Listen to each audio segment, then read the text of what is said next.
यअलमून वल्लज़ीन ला यअलमून सदक़ल्लाहुल अलियुल अज़ीम। वक़ाल अन्नबिय्यु सल्लल्लाहु तआला अलैहि वसल्लम अल उलमाउ वरसतुल अंबिया। वक़ाल अन्नबिय्यु सल्लल्लाहु तआला अलैहि वसल्लम उलमाउ उम्मती का अंबिया बनी इसराइल औ कमा क़ाल अलैहिस्सलातु वत्तस्लीम। मोहतरम हज़रात, मुअज़्ज़ज़ सामीन किराम, अल्लाह तबारक व तआला ने इंसान को पैदा फरमाया और इंसान की पैदाइश के बाद उसके ऊपर कुछ जिम्मेदारियां भी लागू की हैं।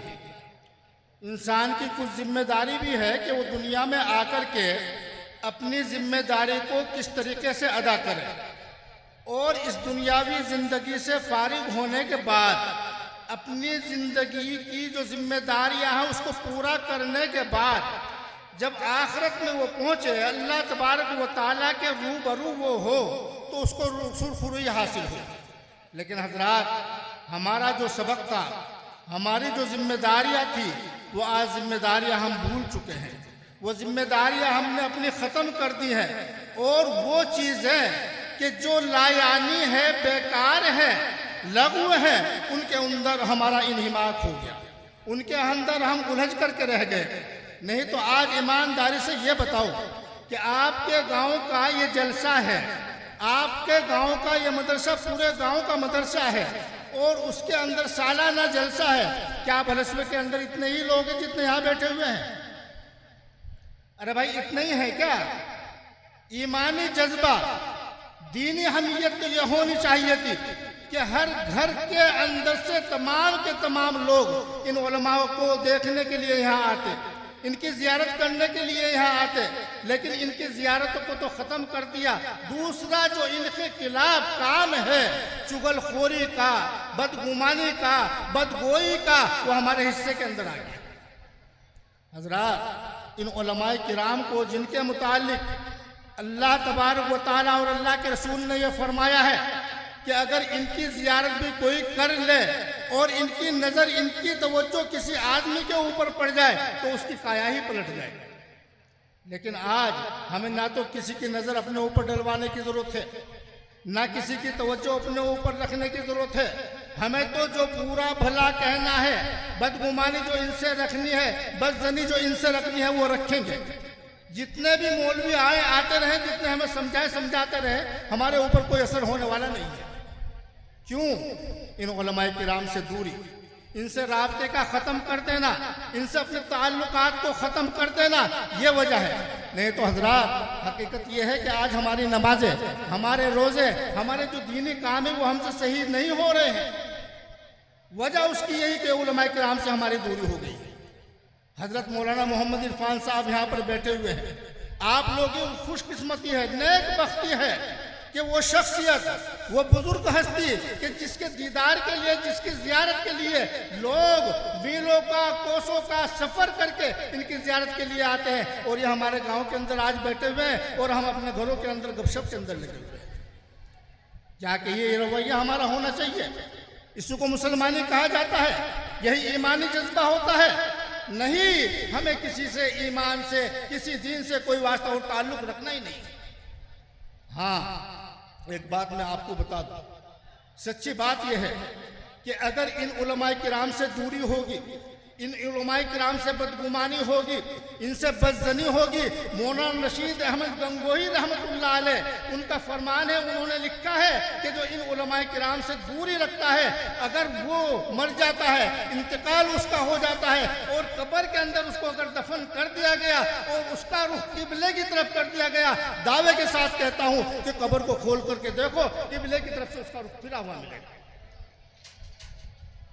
तो हजरात, हमें इन उलमाए किराम की कदर करनी चाहिए, इनकी बातों को सुनना चाहिए और इनकी नजरों को, ये क्या कर दिया, क्या शोर कर दिया यार, ये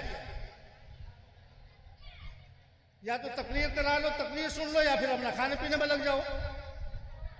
निगरानी और जितनी देखभाल इनकी कमियों को परखने के लिए हम करते हैं, सच्ची बात यह है कि अपनी निगरानी अगर हम अपनी घरों की कर लें ना, तो हम पारसा बन जाते हैं।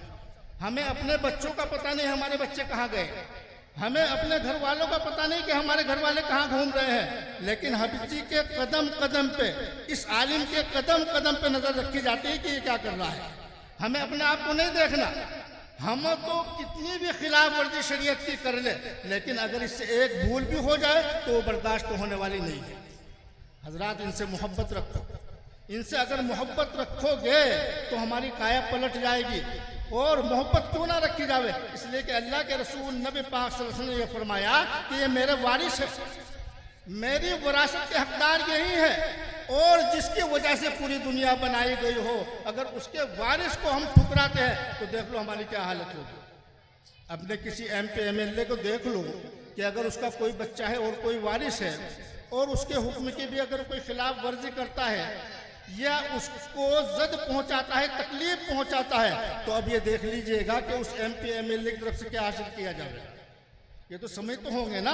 और अगर इनसे मोहब्बत रखी जाएगी तो फिर हमारे घरों के अंदर जो बरकतें और रहमतें आएंगी उसकी कोई मिसाल मिलने वाली नहीं है। एक वाकया मैं आपको सुनाऊं। हजरत थानवी रहमतुल्लाह अलैह थाना भवन के रहने वाले थे, इसलिए हजरत के नाम के साथ में थान भी लिखा जाता है। उसी इलाके का एक आदमी जो निठल्ला था, घर के अंदर गाली गलौज करना, लड़ना, झगड़ा करना, चोरी करना, ये उसका काम था। उसके घर वाले खुद उससे परेशान, और उसकी बीवी, उसकी घरवाली ये कहा करती है कि तुम हजरत के पास चले जाओ। जब भी वो लड़ता झगड़ता था तो उनकी बीवी ये कहा करती थी कि इस लड़ने झगड़ने से अच्छा ये है, इस आफत से अच्छा ये है कि हम इससे बच जाएंगे, तुम हजरत के पास जा करके रहना शुरू कर दो। एक रोज उसकी भी समझ में बात आई और उसने अपनी बीवी से कहा कि तुमने मुझे तंग कर लिया, परेशान कर दिया, मेरा रहना यहाँ मुश्किल कर दिया। जब भी कोई बात आती है तो हजरत का वास्ता देती है कि हजरत के पास चले जाओ और वहाँ जा कर के रहने लो। तो उसने ठान ली कि मैं हजरत ही के पास जा रहा हूँ। वो आदमी चला गया और हजरत से जाकर के ये कहा कि हजरत मुझे बैत कर ले आप। हजरत ने कहा कि भाई इतनी जल्दी बैत नहीं हुआ करता, आदमी पहले आता है, ठहरता है, देखता है, रहता है, उसके बाद बैत होता है। कहने लगे इधर मैं आऊं तो आप मुझे बैत करने के लिए तैयार नहीं, उधर घर जाता हूं तो घर वाले मुझको घर के अंदर रहने नहीं देते। तो हजरत ने कहा कि अच्छा चल बैत तो हो जाएगा, लेकिन चोरी छोड़नी पड़ेगी, झगड़ा छोड़ना पड़ेगा, गाली गलौज, ये तमाम चीजें खत्म करनी पड़ेगी और छोड़नी पड़ेगी। उस आदमी ने कहा कि हजरत बात तो आपकी सही है, बैत होने के लिए तो ये तमाम शर्तें हैं कि जितने भी अयूब हैं, जितने भी कमियां हैं, वो सब की सब खत्म की जावे। लेकिन मैं आपसे एक बात ये कहता हूं कि मैं झगड़ा भी खत्म कर दूंगा और झगड़े के साथ साथ में गाली गलौज भी खत्म कर दूंगा, लेकिन चोरी करना नहीं छोड़ना, चोरी करूंगा। हजरत ने कहा कि यार तीन में से ये दो मान रहा है, अल्लाह तबारक व तआला इसके दिल के अंदर डालेगा, वो तीसरी भी खत्म हो जाएगी। कहा चल चोरी करता रहना, लेकिन लड़ाई और झगड़ा बिल्कुल खत्म कर दे। हजरत के पास रहने लगा और हजरत के यहाँ एक भैंस भी थी, उसके लिए हजरत ने एक आदमी मुकर्रर कर रखा था जो उसको घास फूस डाला करता था और दूध वगैरह निकाल करके लाया करता था। और हजरत ने उस आदमी की ड्यूटी भी उस भैंस की खिदमत करने वाले के साथ में लगा दी कि भाई साहब अपने साथ रख लो। अब वो आदमी उसके साथ में जाता था, घास भी करता था, नहलाता था, दूध भी निकलवा करके लाता था। लेकिन जबल गर्दत जबिल्लत ना गर्दत, कि आदमी की जो खसलत होती है, आदमी की जो आदत होती है वो बदलती नहीं है। वो दब तो जाती है लेकिन मौका आने पे कभी कभी फिर उभर जाती है। उसकी तो आदत थी चोरी करने की। एक दिन ऐसा हुआ कि वो आदमी उस भैंस के खादिम के साथ में सुबह ही सुबह तहज्जुद से पहले गया और जाकर को उसको घास पानी वगैरह जो कुछ कराना था वो कराया, और करा करके उस आदमी के साथ आकर के वुजू करके नफलों के अंदर शामिल हो गया। अब राज ने तो लंबी सी नियत बांध ली अपनी, और इसने फूलते सी छोटी सी 2 रकात पढ़ के भैंस के पास गया और भैंस को खोल करके बांध दिया कहीं, आकर के फिर नमाज पढ़नी शुरू कर दी। उसके बाद में खादिम ने देखा कि हाँ ये तो नमाज मेरे साथ में पढ़ी रहा है। कुछ टाइम गुजरा, फजर की नमाज हो गई। अब वो खादिम बाल्टी उठा करके जब भैंस का दूध निकालने के लिए गया और वो भी साथ में, तो उसने देखा कि भैंस ही नहीं है। दौड़ता हुआ हजरत के पास आया और हजरत से आकर के शिकायत की कि हजरत आज तो कोई भैंस लेके चला गया। हजरत कुछ नहीं बोले। हजरत ने कहा कि भाई जो अल्लाह को मंजूर था वो हो गया, जिसको ले जाने थे वो ले गया, तुम क्यों परेशान हो रहे। अब वो आदमी बराबर में खड़ा हुआ कह रहा, हजरत भैंस तो आपकी है, ऐसी तैसी अगर कोई आपकी भैंस को ले जावे, किसी की हिम्मत है जो मैं आपकी भैंस को चोरी कर ले? अब लेके आया। हजरत ने कहा भाई तेरा एहसान होगा, ले आ। अब वो गया और जाने के बाद थोड़ी देर में 2 भैंस लेके आया और हजरत से आकर के कहा कि हजरत 2 भैंस लेके आया हूं मैं। हजरत ने कहा भाई मेरी तो एक थी, 2 की क्या जरूरत थी, एक जिसकी है उसे दे दे, मेरी यहाँ बांध दे। कहने लगा नहीं हजरत अगर रखेगा तो 2 रखेगा, एक में नहीं छोड़ने का यहाँ, कि अच्छा 2 ही रख लूंगा। ये बता लाया कहाँ से? उसने कहा कि हजरत एक अपने घर से लाया हूँ और एक आप वाली लेके आ गया हूँ। कि अच्छा फिर तो दोनों को बांध दे। उसके बाद में उस आदमी ने झगड़ा और गाली तो पहले छोड़ दी थी, लेकिन हजरत की ये हालत देख करके कि हजरत का नुकसान भी हो गया, हजरत की भैंस भी चोरी कर ली और हजरत के दिल के ऊपर कोई असर नहीं आया, वो भी पक्का अल्लाह वाला बन गया कि जो भी कुछ है वो अल्लाह के हाथ में है। और हजरत की ऐसी तवज्जो, ऐसी नजर उस आदमी के ऊपर पड़ी कि जो घर के अंदर गाली गलोच के अलावा बात नहीं करता था, जो आदमी झगड़े से बाज नहीं रहता था, ऐसा वली अल्लाह ने उसको बनाया है कि उसकी औलाद के अंदर कारी, मुफ्ती, आलिम, हाफिज पैदा हुआ। तो हजरात हमें कोशिश ये करनी चाहिए कि उन उलमाए किराम की नज़र हमारे ऊपर पड़ जाए और हमें फैज़ मिल जाए और हमारी दुनिया की जो काया है वो पलट जाए। एक वाकया मेरा अपना खुद का है।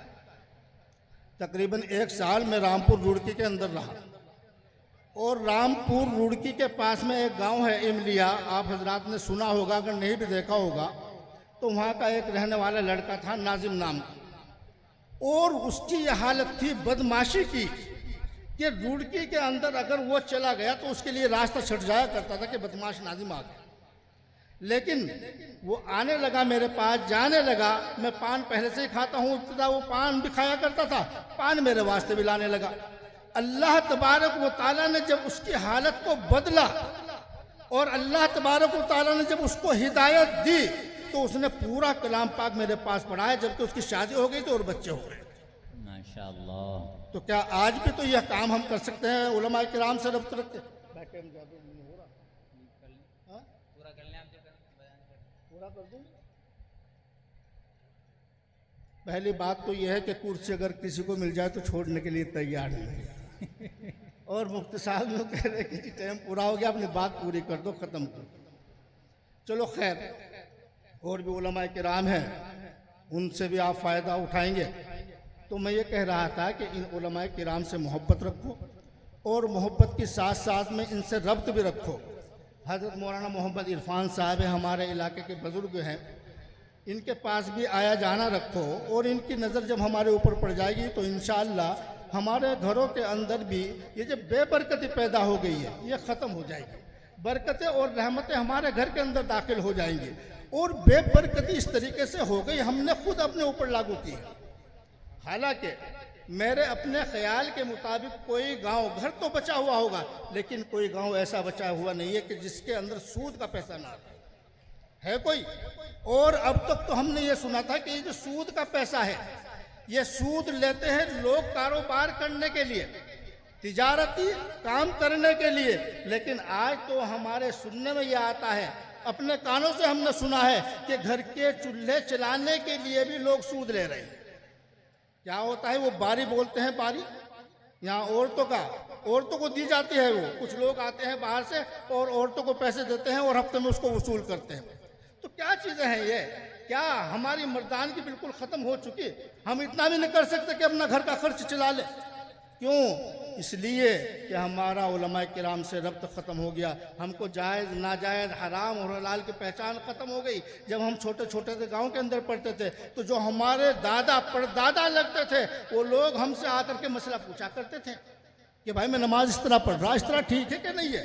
और आज किसी को देखा है नमाज रोज़े के मुतालिक बात करते हुए किसी मौलवी से?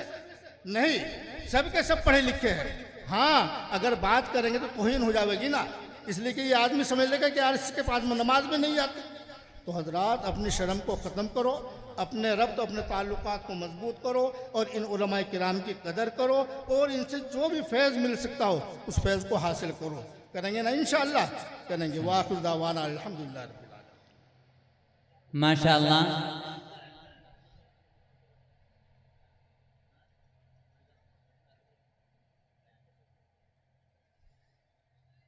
ये थे जनाब हज़रत मौलाना शब्बीर अहमद साहब कासमी, उस्ताद मदरसा कासिमुल उलूम गाघालड़ी, जो अपनी कीमती बातों से और उलमा की मोहब्बत पर उनसे अपने ताल्लुक़ और उसकी